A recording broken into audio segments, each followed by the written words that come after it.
One blockbuster hearing is in the books, and now another is on the way. Attorney General Jeff Sessions will now testify before the Senate Intelligence Committee on Tuesday. He's going to be asked to explain why he met, if indeed he did, with Ambassador Kislyak of Russia. Senator Dianne Feinstein, she said after Comey's testimony, she has questions for former Attorney General Loretta Lynch, who allegedly told the FBI director to call the Clinton email investigation a matter. I think we need to know more about that. Just a matter of hours, the Supreme Court could rule on whether to enforce President Trump's travel order. The White House set to unveil a major program to revamp your workplace, and Ivanka Trump is leading the way. It's Workforce Development Week.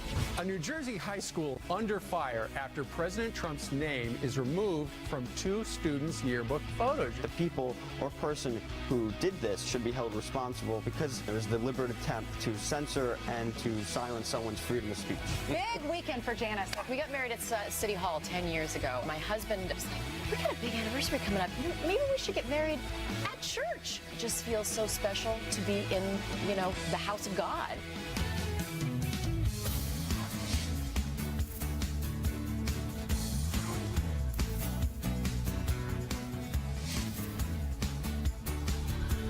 Live from Studio F, it's Fox and Friends for a Monday. A very special guest right over here on the new curvy couch. Hey, look, it's Ivanka Trump, special advisor to President Donald J. Trump. It's so nice to be here. Welcome. We're so glad to have you. I join you almost every morning, just not on the couch. What do you think of our new extra studio? special to actually be here. It's amazing. Right. It's amazing. So the people, the location, the studio, it's great. So it's a pleasure to be here. And of course, how often you live in New York these days? How often are you here? I don't get here nearly as often as I would like.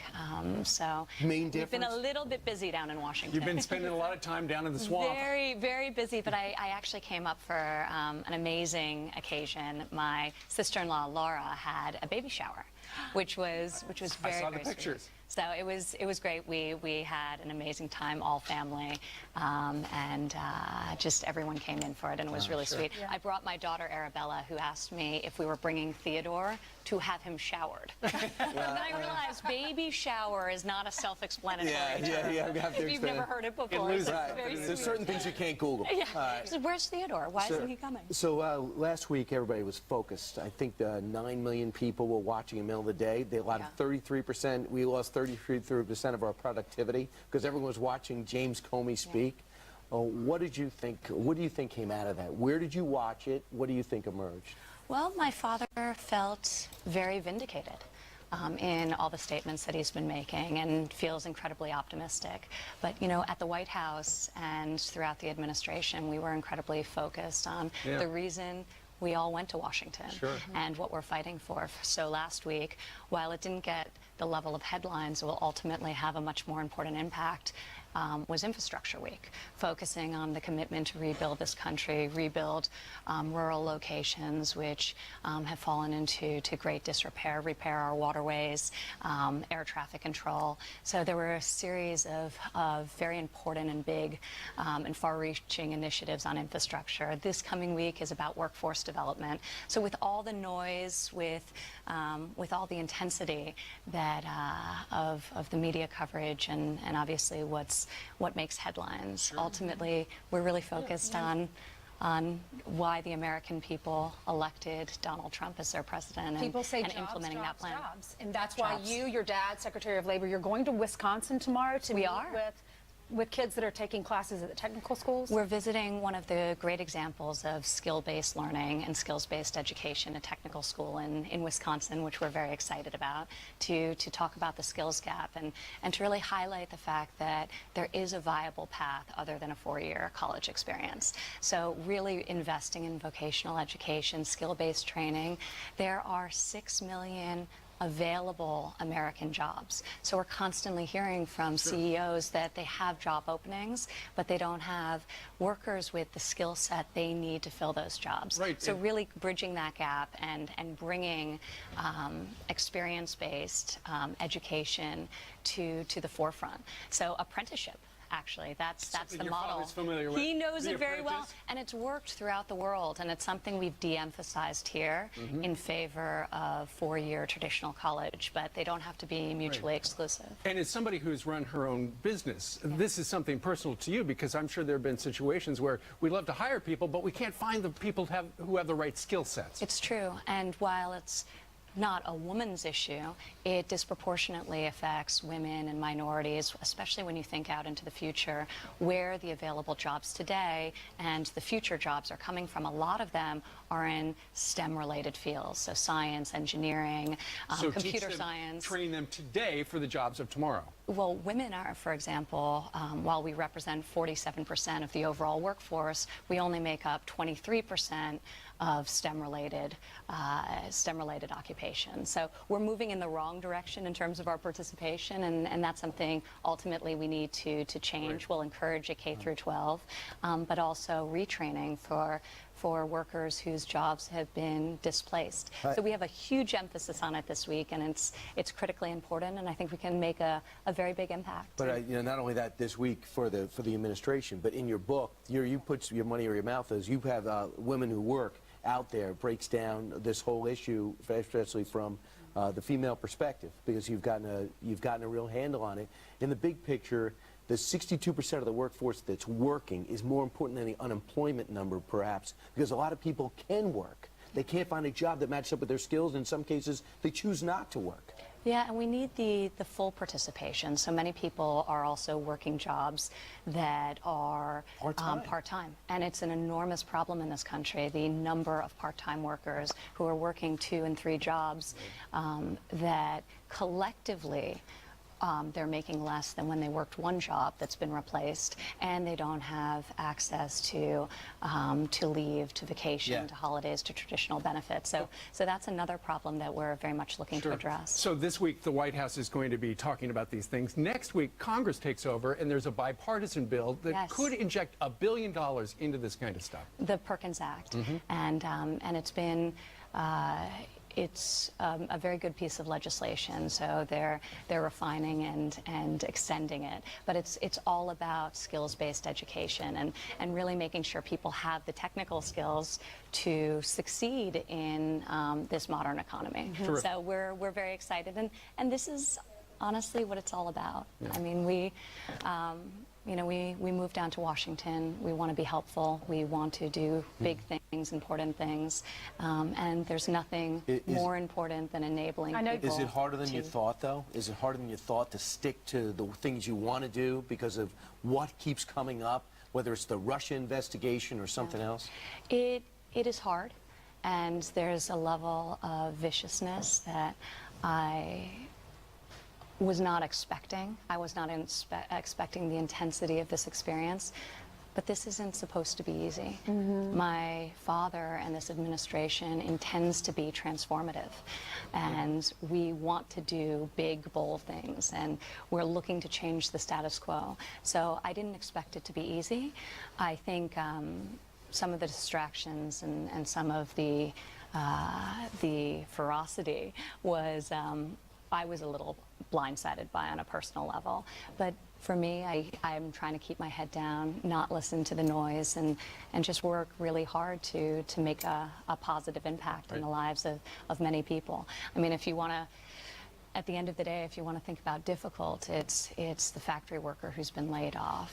Difficult is, the mother who's lost a child to opioid abuse. So these are the real challenges, and I think that does put it in perspective for me. Every time we get out into the country and meet with American people who are very optimistic about what's happening, and they see the economy and it's just booming. Small businesses have this sense of just vigor, and I was talking with somebody the other day who was referring to it as the animal spirits of small business owners have been released.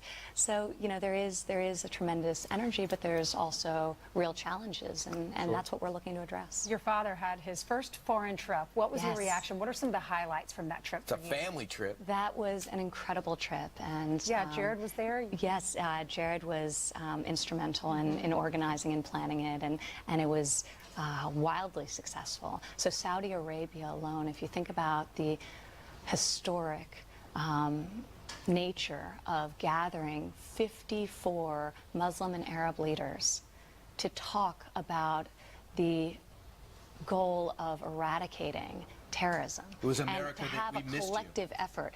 It was amazing, the leadership that my father showed, the way he was able to foster real dialogue, substantive dialogue, that not only concluded in billions of dollars, almost $400 billion of business for American businesses, which was an amazing thing in and of itself, but the fact that there was able to be the substantive dialogue with these 54 leaders about how they'll collectively join to stop funding terrorism. There were commitments signed where there would be coordination to ensure that nobody was funding. And then from Saudi Arabia, the direct flight into Israel made history that had never happened before. And it was the first time a sitting president was at the Western Wall and had visited the hotel. What was that like for you? Because you converted to Judaism. I know you and Jared are, your religion, your faith is extremely important to you. What was that like as a convert to be there in Israel and to meet with Benjamin Netanyahu, Prime Minister? Every day in this experience has been surreal,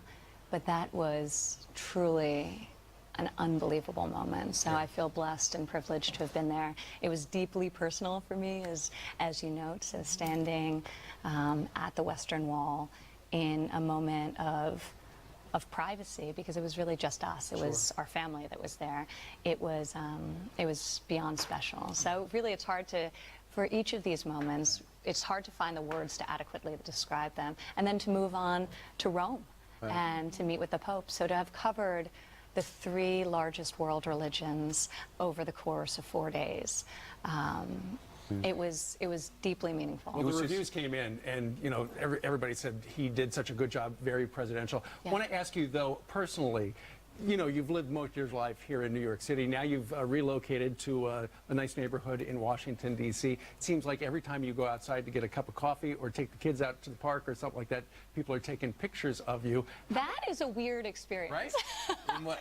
Every day there are photographers. Look what she's wearing. Yeah, no. So I'm looking for alternative routes out of my home, but it's you know, there's a scrutiny and there's an interest that exceeds anything I had ever experienced before. But DC has been an amazing place. The kids are thriving, and ultimately for me, that's the number one most important thing. If the kids weren't happy, it would be very hard for me. Yeah, no kidding. And they really love it down there. So does your husband like his job? He loves it. I mean, talk about impact. You saw the results of so much of his hard work on display in Saudi Arabia and in Israel and subsequently in Rome.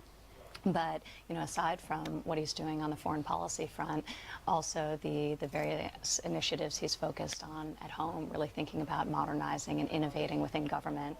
We saw just this week an incredible announcement with Secretary Shulkins from the VA about how they're going to integrate their systems for the first time with the Department of Defense, which is something that they've been trying to do for 20 years, so that there could be continuous care for our soldiers as they leave service. So this is arguably the most important thing that's happened administratively within the VA in decades, and it just shows, you know, there's a real focus on getting things done and getting big things done. And obviously my father has made taking care of our veterans his highest priority and is just laser beam focused on it. So what about the talk of Jared clashing with the inside? Is that any of that true?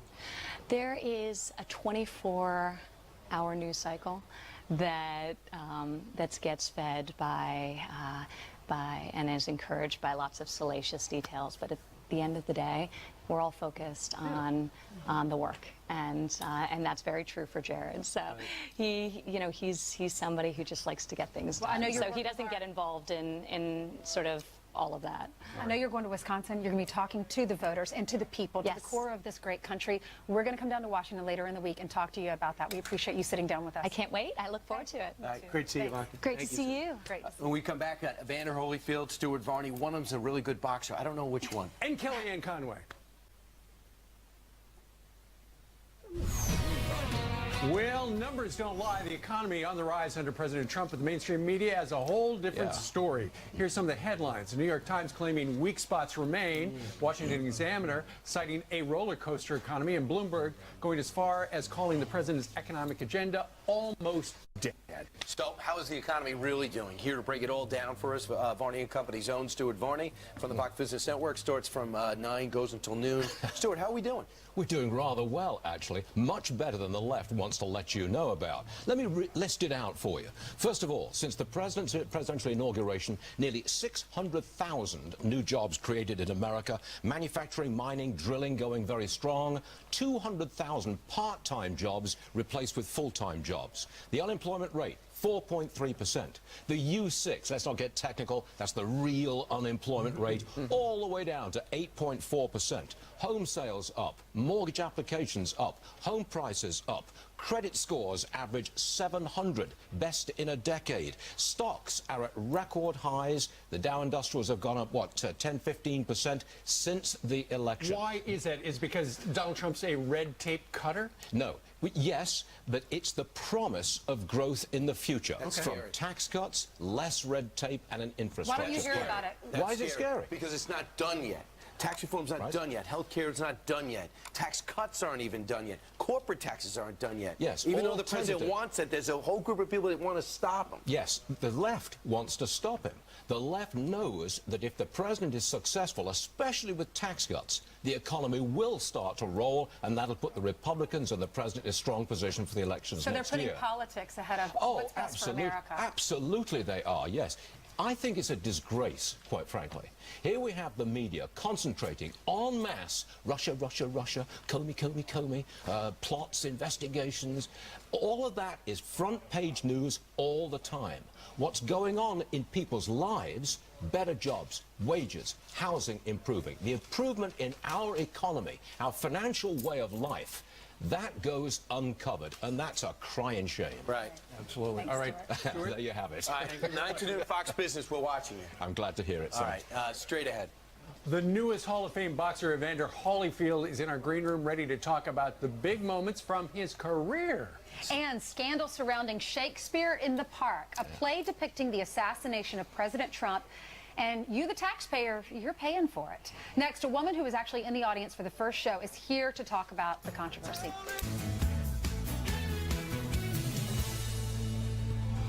Good Monday morning. Welcome back to Fox and Friends. Now, time for some headlines. In just hours, the Supreme Court could rule on whether to enforce President Trump's border order. The issue is the pause on citizens from Muslim-majority nations about religion or national security.